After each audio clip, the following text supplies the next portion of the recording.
Welcome back. We've gotten up to the book of Joshua so far.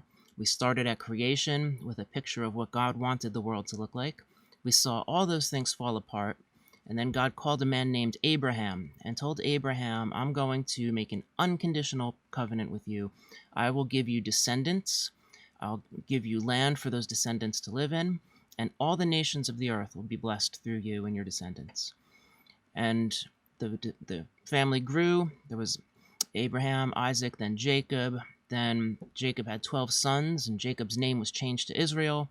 The descendants of Israel lived in Egypt, but they were taken as slaves eventually, and for 400 years they were there as slaves, being beaten and even killed.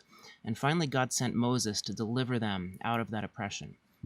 Moses led the people out of Egypt and out of oppression, and he led them into the desert where God made a covenant with them. And as a brand new nation now, God said, here are the laws that I'm giving you. If you obey these commandments, these laws, 613 individual laws, then you'll be blessed beyond anything you can imagine.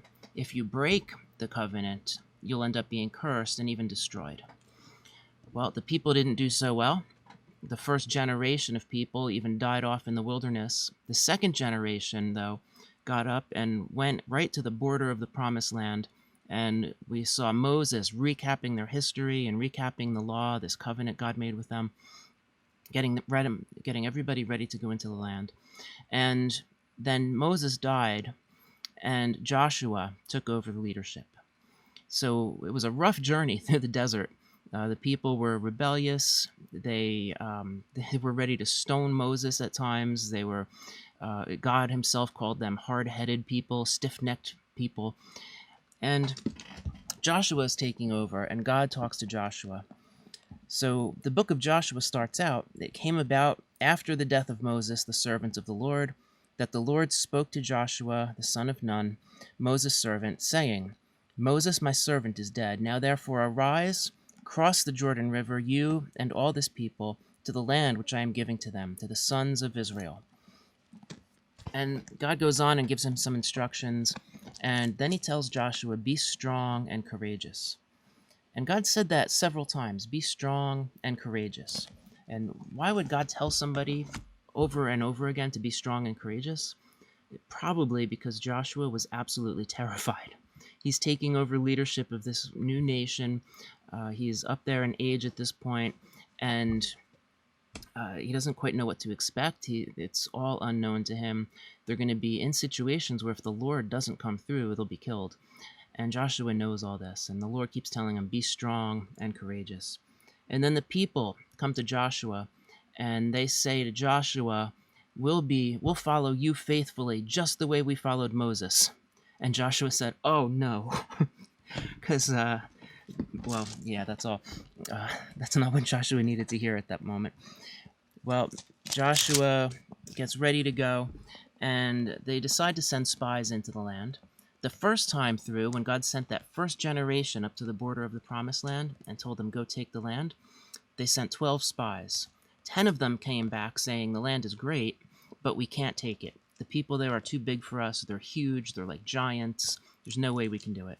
And 2 others, Joshua and Caleb, and Joshua took over for Moses, and Caleb is one of the main military leaders now. Those are the only 2 from that first generation who actually go into the Promised Land. Everybody else died off. Well, here they send 2 spies into the land. They say, forget the 10 that'll bring back a bad report. Let's just send 2 in. And logically, these 2 men go right to the house of a prostitute. Why? I still don't quite know, to be honest. I can make a few guesses. They may or may not be right. I'm really not sure. There are a lot of people who say it was not actually a prostitute. The word in Hebrew can mean innkeeper. And so it was not a prostitute, it was an innkeeper. And the problem with that is the Greek word that's used in the Greek version of this text and in references to Rahab in the New Testament, the Greek word very specifically means prostitute. So she could have been an innkeeper, but not the kind of inn that most of us would be going to, hopefully. So she was a prostitute. So these 2 spies went right to her place, and some people saw these 2 spies go in. Well, they start talking to Rahab, and they're getting information from Rahab. And some of the soldiers from the city, from Jericho, they knock on the door. Rahab hides these two spies from Israel up on her roof. She hides them. And now I don't know what transpired there, but she must have partly trusted them, and they trusted her. Because if she brought those soldiers in and brought the soldiers to the hiding spot, those two were done. That would be it for them. So these two spies trusted Rahab. I don't know. I don't think they had too many other choices, I suppose. But Rahab comes through. These men come to the door. They're soldiers. They're saying, "2 men came in here to see you." And she said, "A lot of men came in here to see me." They say, "No, 2 specific men, and here's what they looked like. Here's how they dressed." And she said, "Oh, yeah, I know who you're talking about. They just left. Last I saw them, they were headed toward the city gate. You might still catch them. It wasn't too long ago." And these soldiers just head out, running toward the city gate. They start locking down the city and trying to find these 2 spies. Well, meanwhile, Rahab goes back up to the roof, tells the men what happened, and she said, "Look, I spared your life. I could have turned you over to them, but I spared your life." And then she gave some vital information to these spies. She said, "All of us in the city know about your God. We all know what your God did. We heard the stories about your God parting the Red Sea, and we heard stories about your God defeating your enemies in the wilderness and providing for you miraculously. And we have no doubt that your God, if he brings you in here, he's going to give this land to you. There's no way our gods can compete with this. And we're terrified. If you're going to get into a fight and you find out any possible way that your enemy, the person you're fighting, is terrified of you, that's a huge, huge advantage for you." So Rahab gives the spies a lot of important information. And she says to the spies, "I spared your life just now, so please, when you come into the city and take the city, please spare me and my family." And the 2 men agree, said, "Absolutely, you spared our lives, we'll spare your lives."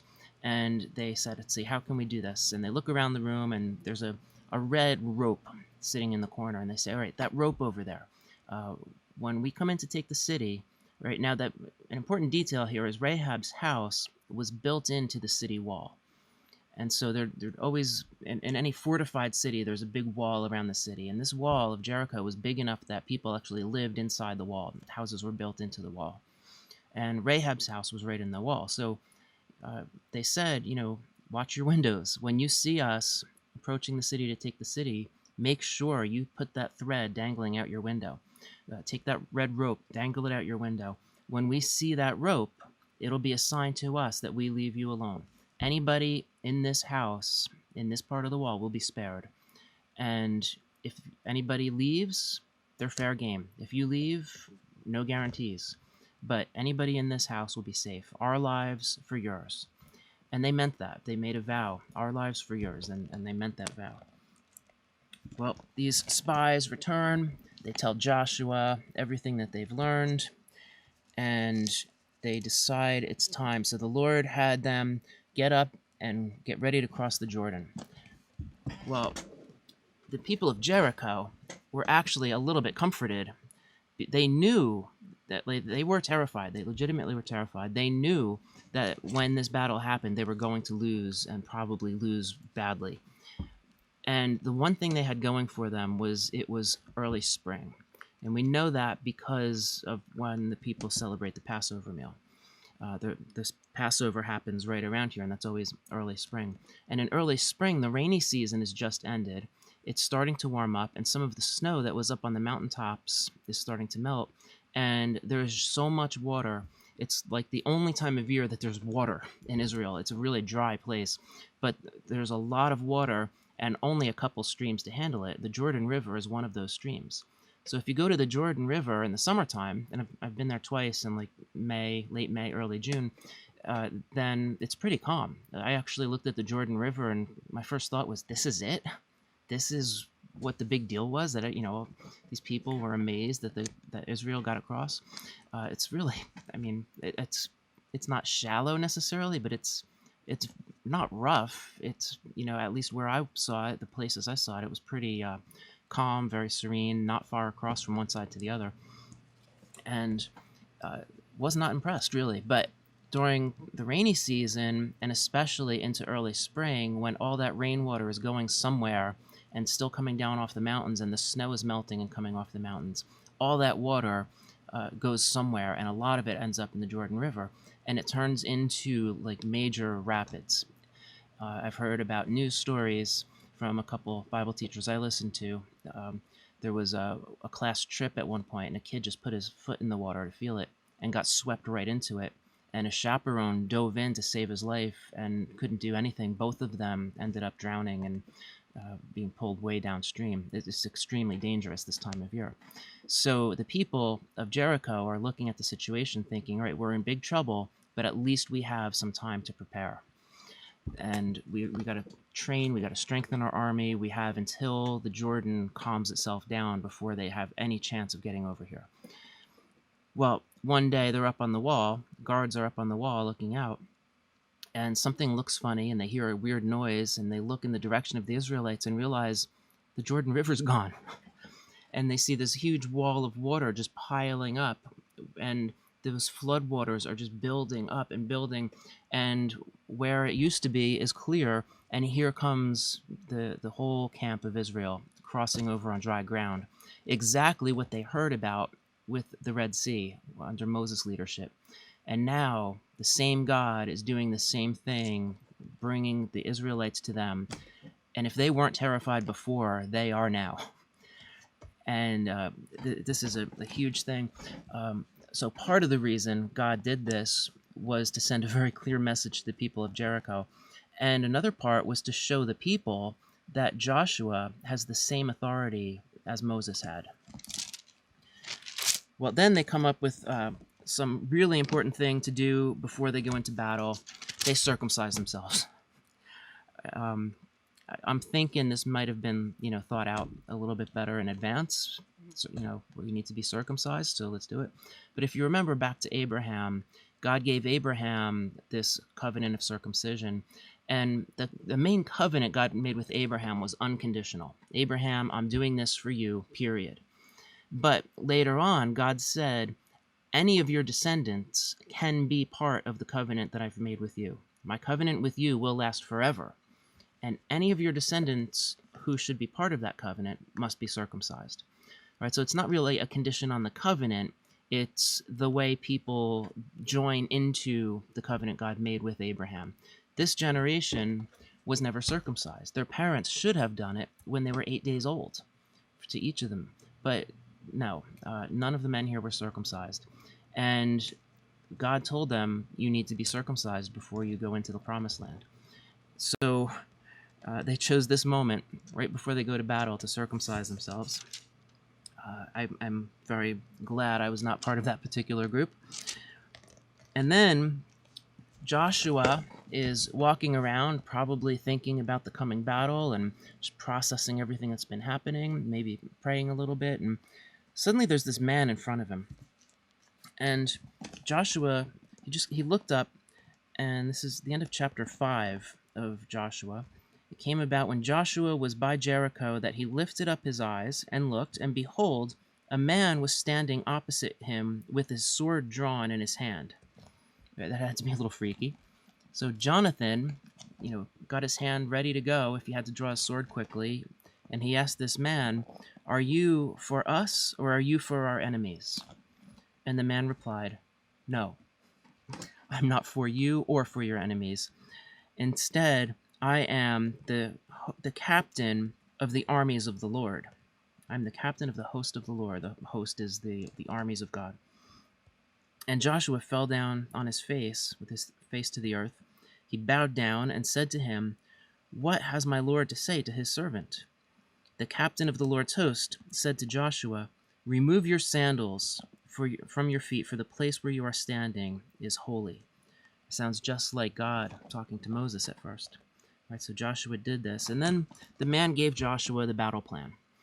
So here's what you're going to do. Here's how you're going to win this victory. The very first battle in the land. You're going to first send all your men of fighting age out of the camp in a single line. Right? You'll all line up. You'll go out the camp. You'll turn, and you'll go all the way around Jericho, following each other around. and you'll come all the way back to the beginning, and then you just turn and go back into your camp. And you're going to do this once a day for 6 days straight. And on the seventh day, you're going to do the same thing, but you're going to turn and go around the camp all the way around the city of Jericho and come back to the beginning. But instead of going back to the camp, you're going to keep going around the wall 7 times. And at the end of the 7th time, the line will be surrounding Jericho. Everybody there, all these warriors, shout a victory shout. And when you do that, the walls will collapse. And all you'll have to do is go in and finish the battle. And Joshua is kind of like, all right, say that again. Right? Like, what do I do here? So it's a strange battle plan. There are a few reasons the Lord's doing it this way. But it's a pretty strange plan. So Joshua goes back to the people, and the people say, hey, where were you, Joshua? And he says, well, I was talking with the captain of the Lord's armies, and he gave me the battle plan. And they said, oh, what is it? And he told everybody, and everybody was a little confused and puzzled, but okay, let's do it. Except for 2 men who were terrified right now. The 2 spies who promised our lives for yours. If you die in this battle, our lives for yours, we'll die too. And they promised Rahab that her house would be untouched in this battle. And here Joshua is saying that God will cause the entire wall to collapse in this battle. Not good news for those 2 guys. Well, the time comes, and the guards of Jericho are up on the wall, and here come the troops. They leave, they start coming out in this line, they turn, and they start surrounding the city. And the guards in Jericho sound the alarm. The soldiers all get in place in the city. Other soldiers up on the walls. The archers are ready. The Israelites are just outside of arrow range, but surrounding the whole city. And they keep marching and come back where they started and turn and go back to their camp. And that's it. And the guards are on high alert. Everybody's waiting for something new to happen, and nothing happens. And they're all starting to ask, what was that about? Maybe it was just surveillance. What are they checking out the structure of the wall? It didn't seem like it. What was that? Well, the next day, the same thing. The people of Israel come out. They turn. They go around the city. They surround the whole city and come back and go back into their camp. And the people up on the wall have been reporting this to the rest of the guards and soldiers and generals and captains. And word is spreading. This weird thing is going on.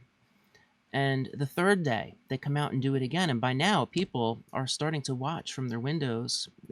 Anybody whose house is in that wall is watching from the windows. Anybody else who has who can get up there will go up on the wall to see what these crazy people are doing. And day after day after day, 6 days in a row, they watch the whole nation, the whole army of Israel come and march all the way around the wall back into their camp. And again on the 7th day. And by the way, God had told the people, don't do any work on the Sabbath day, right? Every 7 days is a day of rest. Here, God actually tells them to go to war, go do this thing that they're doing. Just a little aside there.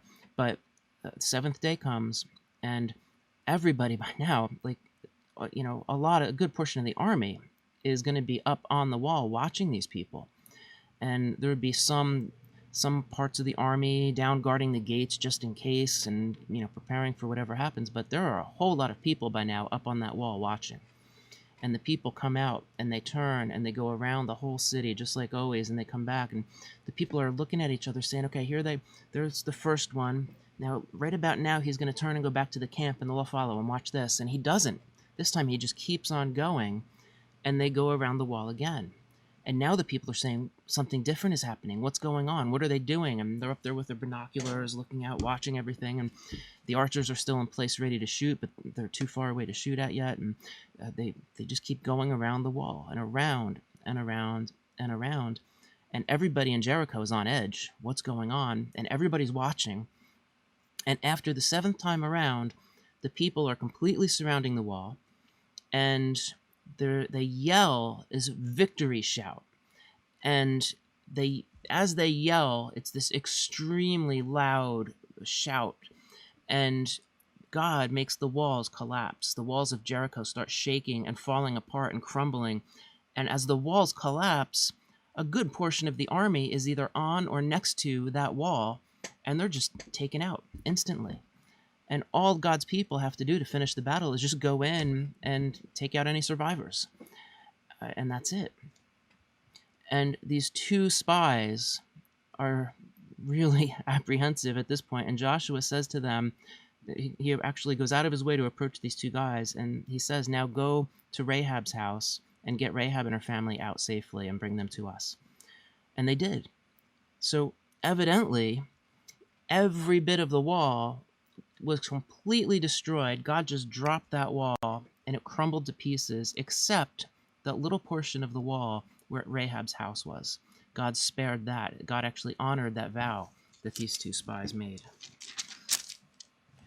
And so the people now, God's people, have a whole lot of confidence. And the very next battle, they go out, and this time, now Jericho was right across the Jordan River, right outside the river. And, it was far enough that the people could camp. The God's army and all the people had room to camp there. And they were outside of arrow range and all that. But it really was not far. The city itself was not far from the Jordan. Now they go inland just a little bit more, a little bit west and a little bit north, to a small city called Ai. It's spelled A-I, and a lot of people call it Ai, because, how do you pronounce the word AI in English? Ai? In Hebrew, it would be pronounced more like Ai. There's the ah sound from the A and E sound from the I, so it's Ai. And this is just a small, dinky city, not many people living in it. It's pretty insignificant. And God's people say, well, if that happened in Jericho, I mean, this little city, we don't need too many soldiers. Let's not tire people out, give people a rest. We'll just send a couple hundred soldiers in, take the city, no problem. And they go in, they have about 300 soldiers. They go up to the city, and the soldiers from the city of Ai come out to defend themselves and end up having a huge victory over God's people, very unexpectedly. And quite a few people, about 12.5 or so people from Israel, died in that battle. And they retreat. The rest of them retreat. They come back, and Joshua is thinking, what in the world happened? And he goes to the Lord and says, Lord, why did you bring us all this way just to have the city of Ai defeat us? What's going on? And the Lord said, Joshua, just get over yourself here. You people, right, you, Israel, broke my commandment. I told you very specifically, when you go into the land, you do not take plunder. And part of the reason was a lot of this plunder came from the culture of these people. And hopefully you remember that these people were so completely steeped in sin that there was no chance of them repenting. And God gave them every possible opportunity to repent. And if there was any hope left of them repenting, God would have waited. And he waited 400 years. But they crossed that line, and they were so far gone that they were doing horrific things that were killing each other and would have spread. And God said, if you don't wipe out every trace of their culture, it's going to come back and haunt you. You're going to adopt that culture, and you're going to end up worse than they were, and I'll have to judge you the way I'm using you to judge them. So wipe everything out. Well, one man had taken some stuff that God commanded them not to take. And as a result, when they found out who this man was, his name was Achan, and when they found out who it was, Achan and his family were executed. And meanwhile, before this, before they even knew he did it, a whole lot of people died in the previous battle as a result. And that always seemed unfair to me. And it still does. But it does primarily because I live in the West. In the Western world, we think in terms of the individual. If I commit the sin, I should be the one punished. If he commits the sin, I shouldn't die as a result of it, and I shouldn't be punished. If somebody in my family commits a sin, that's them that did it, and it's horrible, but don't punish me for their sin. In the Middle East and in Eastern nations, in Eastern culture, it's all about the community. It's always us. I happen to be part of us, but I'm just a small part, and the real important thing is that we are one. We are united. And that's just the way people think. So what stood out to me at one point reading through this is that even though it seems so unjust to me, nobody in Scripture seemed to flinch at this at all. It was like, well, of course it's that way. And the more I started understanding why, the more the text made sense to me. When Achan took something that God commanded the people not to take, it meant the people sinned because Israel took stuff that they were not supposed to take. And Achan and his immediate family were executed because the individual, your identity as an individual, extends into your family. And it's probably more significant that it was only the immediate family that was put to death with him, and not more of that particular bloodline. So once they did this, they went back and regrouped and found a great way to take the city. This time they didn't send just the 300 men. They still sent a small army, but they told this small group of people, small group of soldiers, just like last time, you attack the city, draw the enemy soldiers out of the city, and then run away from them, just like last time, pretend that they're slaughtering you, pretend they're winning the battle, and have them pursue you down the hill. Right? Cities are generally built on top of hills because it's easier to defend a city if you are on top and people have to come up the hill to attack you. So the soldiers from the city will attack. They'll go down the hill chasing God's people down. And meanwhile, right, so they did this, right? Meanwhile, the whole rest of Israel's army circled around to the back of the city and waited. And once they got the sign that, yes, the soldiers from the city of Ai were chasing the Israeli soldiers, the soldiers of Israel, down this hill, the soldiers of Israel stopped and turned, and the rest of the army had gone into the city, taken the whole city, destroyed everything, set all the buildings on fire, burned the whole. They're in the process now of burning the whole thing to the ground. And the soldiers running down the hill stop and turn around, and they say to their enemy, "You might want to see this." And the soldiers from the city of Ai turn around, and there's their whole city just on fire, burning. And here comes the rest of the Israelite army down the hill after them. They're completely surrounded now. There's nothing they can do. And that's it. The rest of the battle did not go very well for them. So they had a great victory. Well, at this point, we're really going to start picking up the pace a lot. I'll stop and focus on very specific things when I feel like it's important. The rest of the book of Joshua, and I do think it's all important, but it really just repeats a lot. It tells us what cities they went into, what cities they took, where the tribes went, what tribes did what. And as important as it is, it's not as important for my purposes, which is to give a really strong overview of Scripture. So we're going to stop here and not really go into detail in the rest of the book of Joshua, but just be aware that the book of Joshua shows how they divide up the land. And basically, how they divide up the land is this. We have the borders that God told us about when he gave Abraham the land. And the borders were sort of, I don't want to say redefined, but they were given again in more detail in the Torah. And so God, the area in red on this illustration, is the land that God promised to Abraham and the people. And the way they divided the land up into tribes, you can see Judah gets a huge portion of the land. The tribe of Levi and the tribe of Simeon, if you remember the blessing, this prophetic blessing God gave to his children before he died, Levi and Simeon, he said, just they get no possession, they get no land. Well, Simeon does have some land. Levi doesn't. The tribe of Levi is spread out actually through all the tribes, and they're helping the priests and helping the people to worship. But the tribe of Simeon does have land, but it's completely enveloped by the tribe of Judah, and it just sort of disappears. At some point, there's just no more mention of of Simeon. Simeon just kind of disappears, and Judah is mentioned all the time. But after maybe the beginning of the book of Judges, there's just really no more mention of the tribe of Simeon. It just goes away. And you can kind of see how the other things play out. There are 12 tribes.